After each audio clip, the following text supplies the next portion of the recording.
na mashujaa wetu ambao wako hapa, mabibi na mabwana. Mgeni wetu wa heshima saa, ninakushukuru sana kwa wewe kupata nafasi kuja katika sehemu hii ya Baringo ili kushuhudia na kutusaidia katika swala ambalo liko mbele yetu.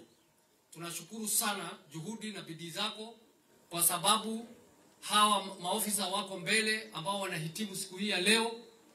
Tulikuwa tunawaongojea kutoka Disemba mwaka uliopita, na sasa tumeona mafanikio na tumeshukuru sana kazi ambayo wamefanya katika kuhitimu mafunzo yao siku hii ya leo.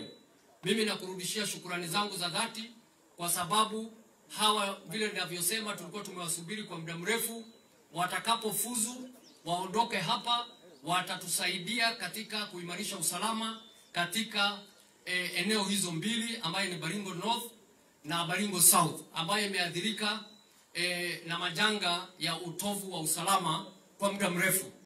Sasa kwa jumla ningetaka kupasha habari ya kwamba tumeendesha shughuli ya kuleta usalama katika bonde la Ufa, haswa sehemu ya juu ambayo ni North Rift, kupitia maagizo yako, na nataka kukuhakikishia ya kwamba tunaendelea na kazi ambayo ulitupa, na hatutasaza wale majambazi ambao wanaendelea kutuhangaisha. Tutamenyana na wao kukufa kupona, kuhakikisha ya kwamba wananchi wa sehemu hii na sehemu yote katika bonde la Ufa wameweza kufurahia usalama na uthabiti, sheria na utengamano.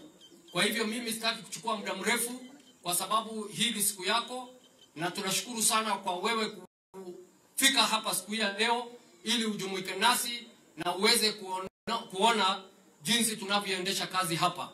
Kwa hivi sasa, kwa ruhusa yako saa, ninataka niwaalike viongozi hapa waweze kuzungumza machache kabisa, kwa sababu siku hii ni siku ya harusi, na tunaona vile vijana wako tayari, wako na mori, wanataka kutoka hapa kwenda kusukumana na hawa jamaa, na nina imani kwa sababu ile bidii wameonyesha hapa, hawa majambazi wako tabani vile ninavyoona.